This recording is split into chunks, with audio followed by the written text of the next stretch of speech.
اعوذ باللہ من الشیطان الرجیم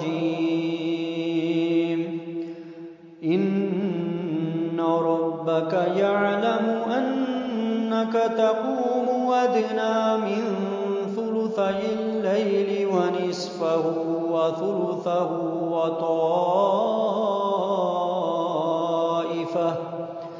وطائفة من الذين معك والله يقدر الليل والنهار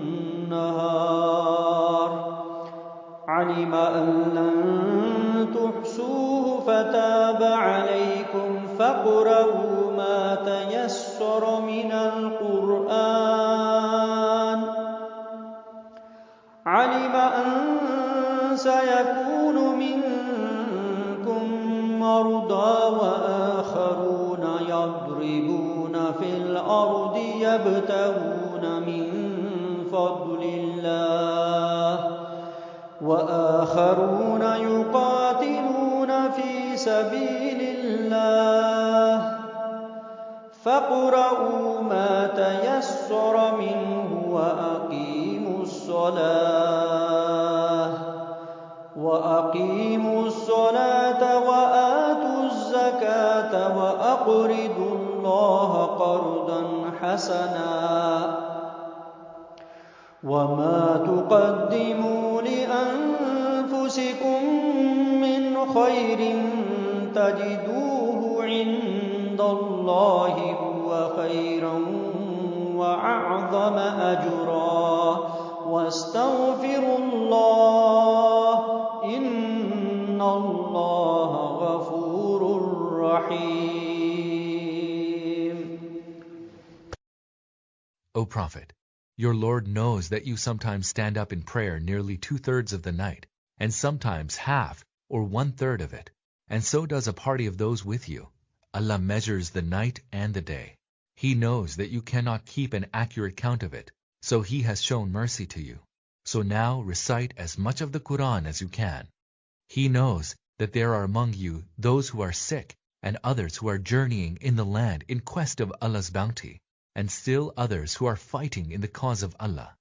So recite as much of the Quran as you easily can, and establish prayer, and pay zakah, and give Allah a goodly loan.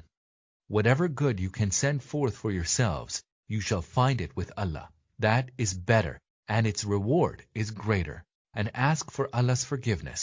Surely, He is most forgiving, most compassionate.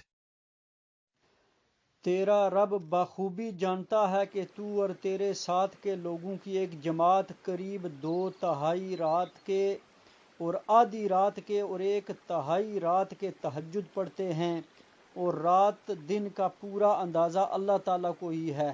وہ خوب جانتا ہے کہ تم اوقات کا ٹھیک شمار نہیں کر سکو گے، پس اس نے تم پر مہربانی کی، لہذا پڑھو قرآن میں سے جو آسان ہو۔ وہ جانتا ہے کہ تم میں بعض بیمار بھی ہوں گے، بعض دوسرے زمین میں چل پھر کر اللہ تعالیٰ کا فضل یعنی روزی بھی تلاش کریں گے، اور کچھ لوگ اللہ تعالیٰ کی راہ میں جہاد بھی کریں گے۔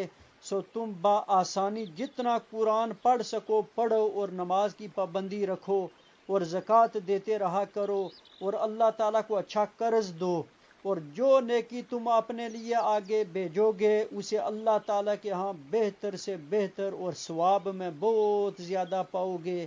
اللہ تعالیٰ سے معافی مانگتے رہو، یقیناً اللہ تعالیٰ بخشنے والا مہربان ہے۔